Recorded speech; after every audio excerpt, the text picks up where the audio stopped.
Thank you, sir. At the outset, I would thank Dr. Noshi for giving me this opportunity to speak on very important topic, which is the basics of fluidics. I don't have any financial disclosure.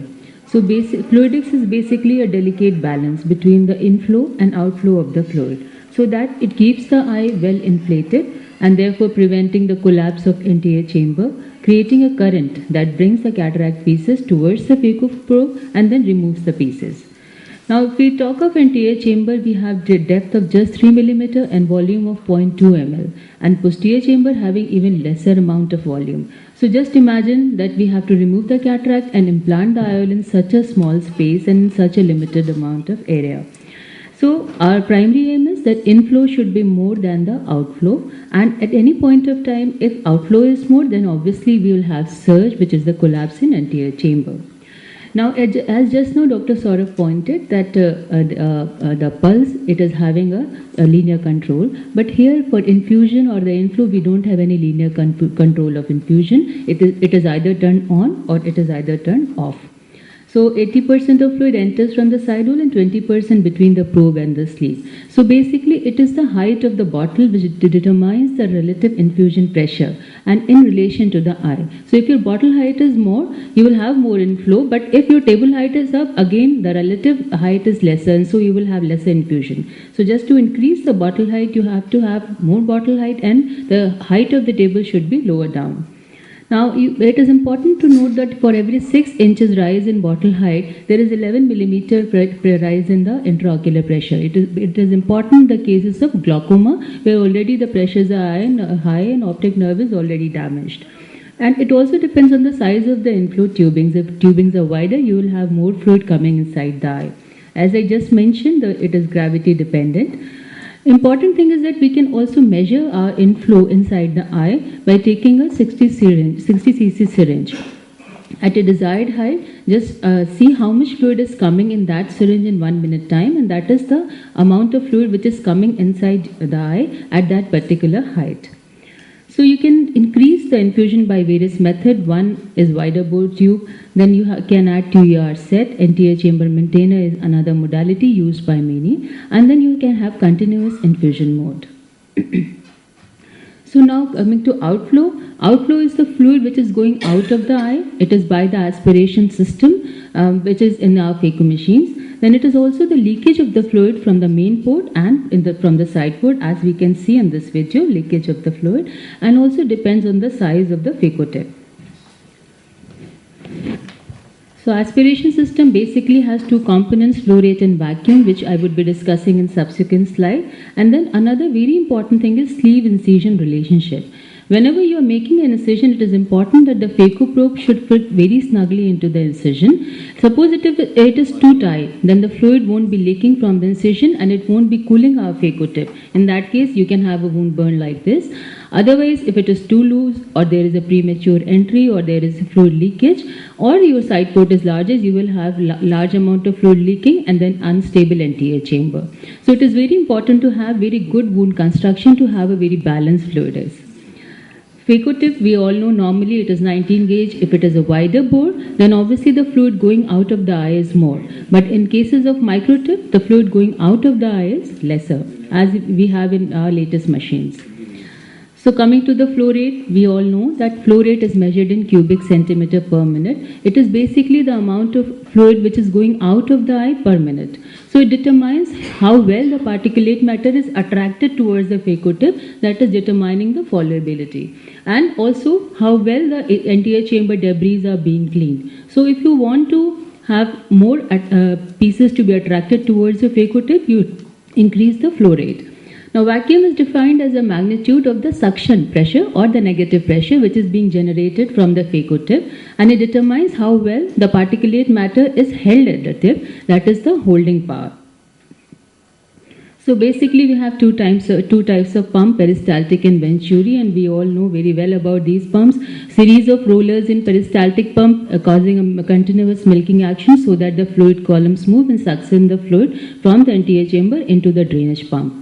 Now, important thing is that flow is determined by the speed of rollers. So, if you want a rapid flow rate, then a rapid movement of the particulate matter towards the tip, then you have to have a rapid flow rate. Similarly, at the lower amount of flow, if you want to generate the vacuum, you have to occlude the piece. Once the piece is occluding the phaco tip, then only you can generate the vacuum. And if you want to generate vacuum without being occlusion, you have to increase the flow rate quite at the higher level.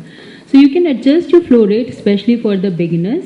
Suppose you have measured the inflow of the fluid as 55 cc per minute, and you assume the leakage to be 5 to 10 cc per minute in a well-constructed wound. In that case, resultant flow rate would be 45 cc per minute.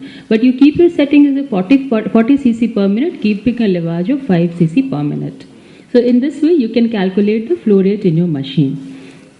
Now, regarding the adjustment of vacuum, just now Dr. Anita pointed out that depending on the grading of your cataract, you set your power. Similarly, here in vacuum, while in different steps, you keep your vacuum differently. Like while making a trench or a sculpting, you keep lower vacuum because you just want a trench to be made. Similarly, for chopping, you need a higher vacuum. So, because you need a good holding power.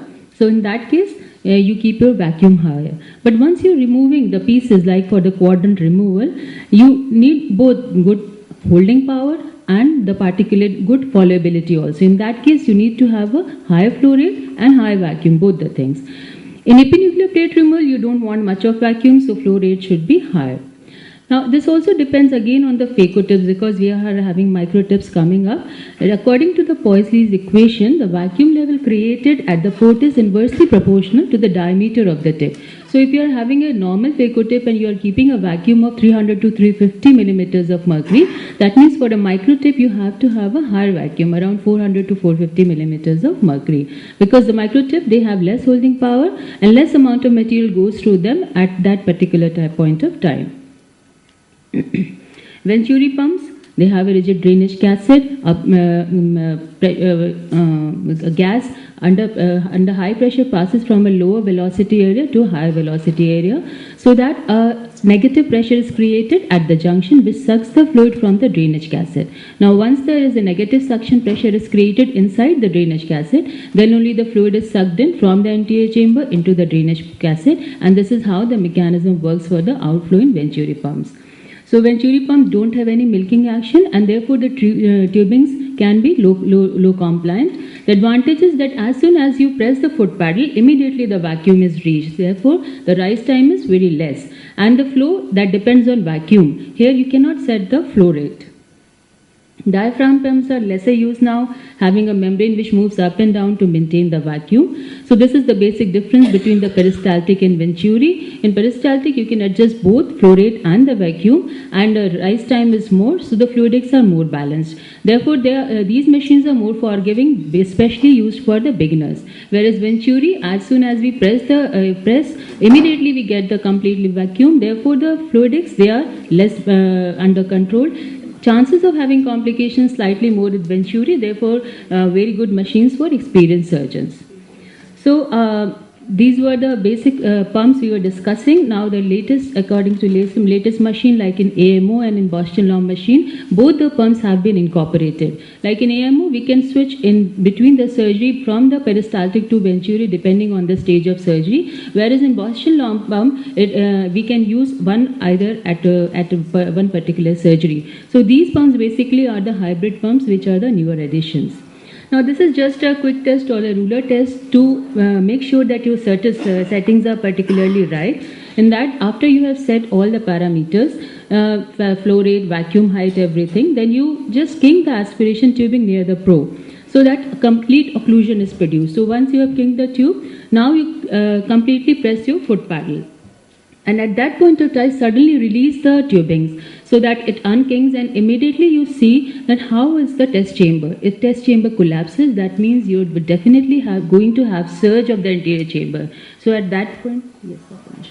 So at that point of time, reduce those settings and again do this quick test or the ruler test. These newer approaches would be discussed by Dr. Noshir. I am skipping these. So just to summarize, Bottle height you must keep never before less than 65 to 75 centimeters. Eye should be at the same level as the cassette pump of the phaco machine. Wood construction is very important. It should be very adequate. Do consider your phaco tip size and do perform ruler test at the starting of your surgery so that you have a good fluidic balance, which is key to successful surgery. Understand the technology available to you. Go slow. Be patient to your patient so that you have shining corneas. Thank you for your kind attention. Thank you, Dr.